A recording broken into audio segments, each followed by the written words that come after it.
an Australian business, but they are heavily expanding to the US. Our first international guest joins MarketBeat from Belgium, sharing his unique perspective on finding stocks that are good buys. When a company keeps increasing its value, but the stock price is not following, it means that the stock became cheaper, and in the long term, well, stock prices will always follow the evolution of the intrinsic value. Pieter Slegers with Compounding Quality shares his global list of 5 companies he's buying nonstop this year. The company is growing at very attractive rates. It's a very profitable business. Another very interesting pick, and one we've not talked about on this channel before. If you didn't hear about the first 4 before, you definitely won't have heard about the 5th one. If you're looking for some hidden gems with strong fundamentals and future growth potential, this is a list you won't want to miss. Let's dive in.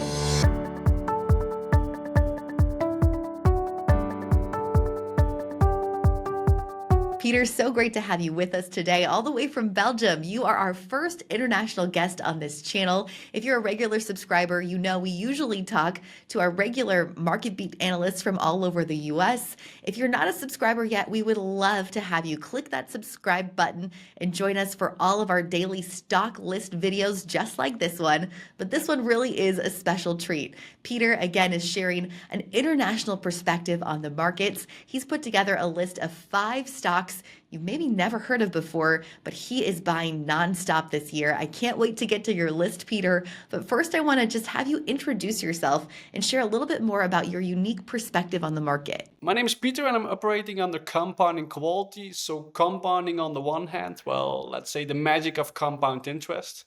And then quality on the other hand. So I'm trying to let the magic of compounding work for me by investing in quality stocks. So that's what I'm doing, very similar to what Warren Buffett is doing, basically. And today I'm writing about investing and finding the best investments for roughly 1 million people. With that compounding and quality in mind, I know you've put together a really unique list, and I know some of these are names a lot of our viewers have never heard of before, including some international stock picks. So let's dive right into it. What's the first company on your list? Sure. So I can almost guarantee that the 5th one we will discuss, well, that's probably will be a company that you've never heard about before.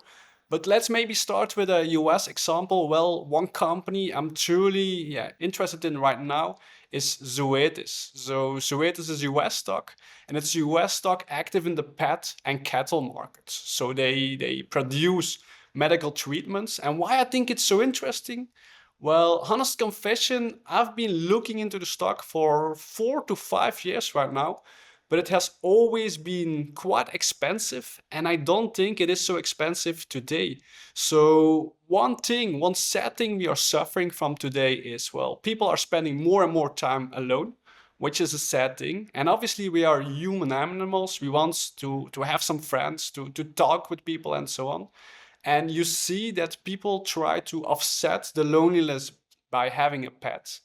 And pets are treated as full family members nowadays. So one thing I can say is when, for example, when I return back to Belgium and my family needs to choose whether I should sleep outside or the dog should sleep outside, well, I'll probably have a very cold night.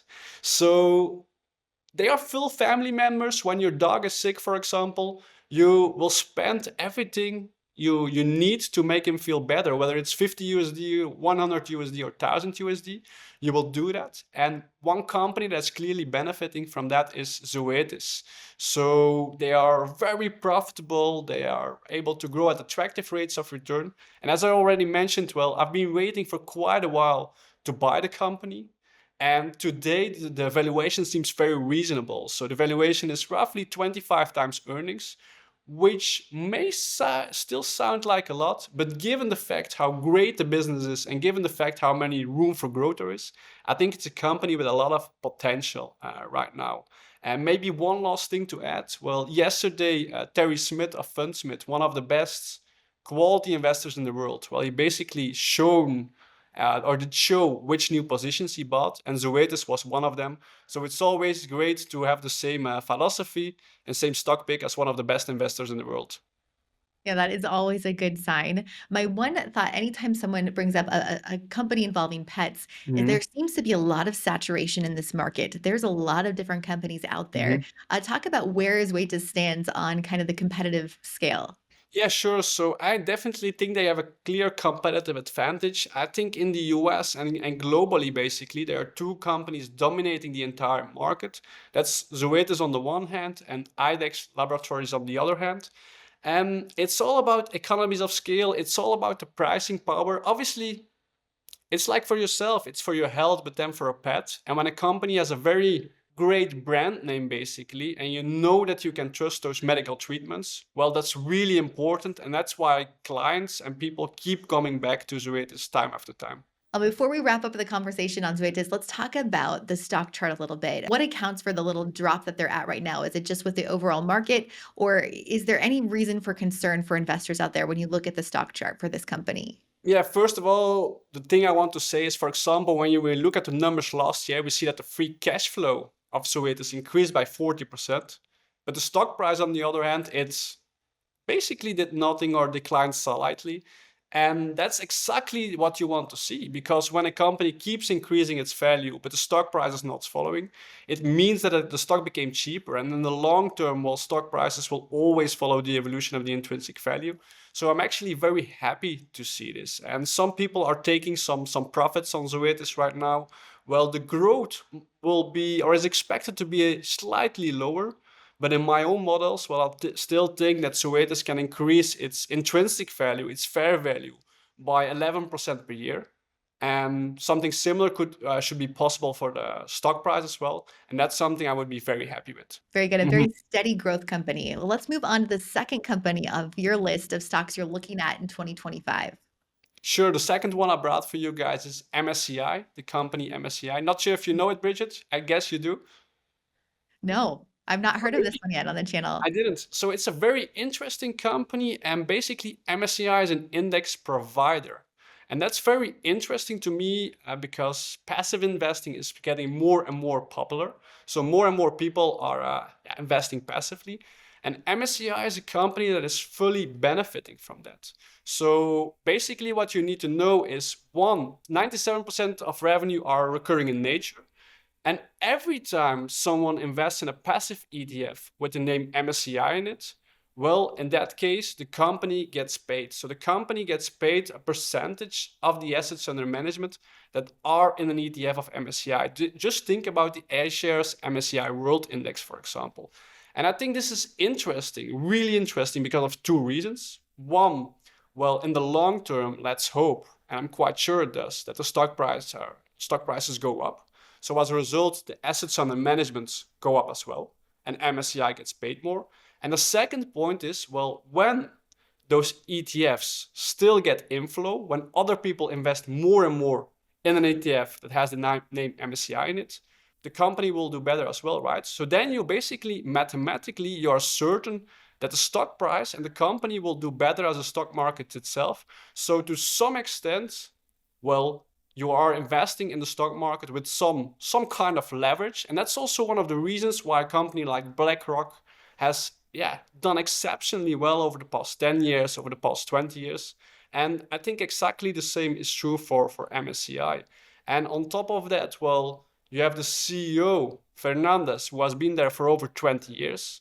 The company is growing at very attractive rates. It's a very profitable business. So yeah, I think it's one company that I would like to put in my stocks to own forever pile. And when you keep it for 10 years, I guess you will be perfectly fine. Another really interesting pick. I know you have three more just like this for us. If you're loving these stock ideas, make sure to check out this free report we have just for our YouTube viewers right now. You can scan the QR code or click the link in the description of this video to get the 10 best stocks to own in 2025. This is a free report on MarketBeat, again, just for our YouTube viewers. I hope you'll check that out after this video today. All right, Pieter, let's dive into the third stock on your list. Yeah, my third stock pick may sound a bit weird at first sight, but it's also a US company. It's called Medpace. And Medpace is a CRO organization, which is basically a clinical research organization. And I think that's very interesting. So I'm from Belgium, for example, and Belgium is a bit seen as a biotech company. And biotech is often very risky. Why? It's often a 0 to 1 story. 0, you don't succeed, or 1, you will succeed. And what Medpace basically does is they help small biopharmacy companies to execute their clinical research. That's really interesting because whether the drug succeeds or it doesn't, well, Medpace gets paid anyway. And that's very interesting because they are very profitable. In the past, they have grown by 10-15% per year. And I don't expect this trend to change anytime soon. And I mentioned to you in the beginning, well, Medpace may sound like an odd pick, given what's going on with the Donald Trump and so on, and the reduced spendings in everything regarding biotechnology. But I think Medpace will be completely fine. And it's a bit the same story. The stock came down, which is interesting. And management of Medpace thinks this is interesting too, because they heavily started buying back shares last quarter. And they stopped doing that over the past year because the stock price did really well. Now it declined again a bit, and they increased the share buybacks again, indicating that management thinks it's interesting. And one last thing to add, I always love to invest in owner-operator companies. And with owner-operator companies, I mean companies where the founder is still involved in the business. And this is the case for Medpace. So Medpace was founded in 1992 by August Schundler. He's the founder, he's still the CEO today, and he has a net worth of roughly 2 billion. Well, 1.9 billion out of that 2 billion is still invested in Medpace. And this doesn't mean that the stock by definition will do well over the next few years, but it does mean that your incentives are aligned with the founder, with the CEO, and August Schundler will do everything he possibly can to create as much shareholder value as possible. I love to hear your rationale for which stocks you pick and looking at the criteria that you're looking at. It's interesting to hear someone else's perspective, especially someone who's not operating in the US stock market every day. It's very fascinating to hear. I hope our viewers are enjoying this as much as I am. I'm looking forward to what is the fourth stock on your list of stocks you're looking at this year? Sure, the fourth stock, well, it's a company I think Warren Buffett would love, and it's called Kinsale Capital. So it's a bold statement to make, but when I first found out about Kinsale Capital, it's an insurance company, by the way, but it reminded me really hard about what Warren Buffett said about Geico 40 to 50 years ago. So one thing I did, for example, over the past year is I've read everything Warren Buffett has ever said and written. So it was 5,000 pages, literally. My printer had a hard job printing everything out, and it took quite a while. But Kinsale is an amazing business. It's a bit like Geico. So it's an insurance company. And to be more specific, it's an insurance company active in E&S insurance, meaning excess and surplus lines. For example, let's say that you are driving a car and you've had 10 accidents while driving drunk, just mentioning something. It's very hard to get a car insurance. And that's where Kinsale comes in. When you can't get an insurance anywhere else, you can go to Kinsale and get your insurance there. And then you may say, okay, Pieter, sounds interesting, but that sounds risky, right?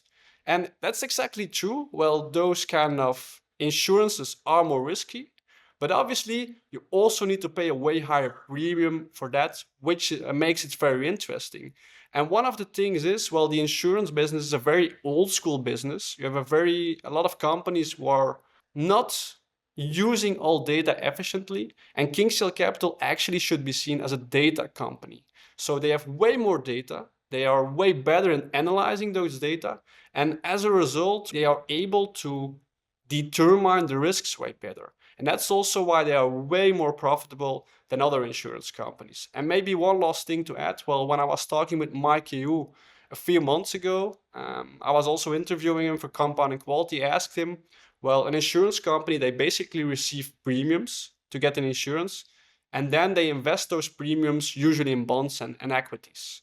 And I was asking him something about the equity part, because they are still outsourcing it to BlackRock. And I asked him, well, when are you guys going to do this in-house? And he said, well, I think when our assets under management for the equity part will triple, we will do everything in-house. And when he said it to me, I could notice that he was a bit surprised about himself, and then he said too much, and he didn't want to tell this publicly. But this basically tells you the assets under management, when they could triple, obviously the stock should do well. So it's a company that is active in an insurance market, which is attractive. To be more specific, they are active in the E&S insurance market, which is growing at higher rates than the classical insurance market. and they are planning to double their market share in that specific category. So that's a bit what Geico has done for Berkshire over the past few years. Geico did really well for Berkshire, so I'm expecting something similar, hopefully, for Kinsale Capital. Another very interesting pick, and one we've not talked about on this channel before. I think every stock you've mentioned so far is something new for our viewers That's to great. look into. So thanks for the great ideas. This last one is for sure going to be new, and I'm excited to share it here too. And that's an international pick that our viewers have likely never seen before either. Yeah, exactly. I'm 100% sure if you didn't hear about the first four before, you definitely won't have heard about this fifth one. And that's actually Kelly Partners Group. So Kelly Partners Group is an Australian company. It's a small company and they are active in accounting and accounting technology. And to be more specific, well, they are actually acquiring other small accounting companies, implementing them in their system, and then making them way more efficient. And they are currently, it's an Australian business, but they are heavily expanding to the US. So probably also later this year, currently they are only traded in Australia, but later this year, they will get a listing in the US, which might also help the stock price, to be honest. And the reason why I like this company so much, and by the way, it's one of the best companies within my portfolio. It's up, almost 200% in less than 2 years. But the reason I like this company so much, well, Brad Kelly, he is once again the CEO and founder. He still owns almost 50% of the company, and he's amazing. He is a complete Buffett freak in the positive sense of the word. And he even said, well, I'm trying to build the Berkshire Hathaway of accounting. So the conglomerate of Warren Buffett, talking about a bold statement. But he's actually doing really well. So to give an example, over the past 3 years, their revenue doubled. So every 3 years, their revenue doubled since their IPO, which is amazing. And the growth isn't slowing down yet. And I know Brad Kelly quite well myself. I think we met 3 times so far. And when I met him last time, well, I was going over my valuation model to try and determine what the fair value of Kelly Partners Group could be. And my own model basically said, well, the stock should be able to double every 5 years. That was my consensus. And after a while, I was talking and he interrupted me and he said, well, can I show you something? And obviously I said, well, perfect. I'm here to learn. I'm an investor. And he started sharing his screen and showing his screen and went over his own model. And there, basically, in his own model, he said, he's the CEO and founder, remember? He said, well, I think the company can 10x over the next 10 years. And I think that's a bold statement as well. But if even he achieves 40% of what he's saying that he will achieve, I think we'll be fine as an investor. So I'm truly looking forward to what will happen. And yeah, the US listing, which will probably happen later this year, could be a great thing to help the stock price even more. Very interesting pick. And I think I want to do some of the basics for investors. If you've never gotten a stock that's on an international market, how would an American retail investor go about investing in this company? Yeah, sure. To make things concrete for Kelly Partners Group, obviously when the US listing is there, things get way more easy already. So you can buy it directly on the Australian stock market. But another option is to buy it via an ADR version. That basically means, well, we have Kelly Partners Group, but you can also buy a version of Kelly Partners Group on the OTC markets, which is, by the way, another interesting company, I think. It's also listed, OTC markets. But anyway, so you can also buy the ADR version, which might be the most easy thing for US investors. One thing you should keep in mind is when you buy the ADR version is that the liquidity, so the daily volume, might be quite low. So I would highly encourage everyone, if you consider something like that, to use a strict limit price, that you don't influence the stock price too much and buy it at a stock price that is too high, basically. Very good information and advice for investors out there. Thank you for these interesting stock picks. Let us know what you think in the comments. Have you heard of these companies before? Are you invested in some already? Or are there some of the picks that Pieter mentioned that you are interested in and looking into more for yourself? We'd love to know your thoughts in the comments. Pieter, thanks again so much for your time today. It's been great to have you on the channel. And thank you, viewers, for tuning in. We so appreciate you. Like and subscribe so you can hear more stock picks from MarketBeat anytime. Thanks again for watching. And as always, happy investing.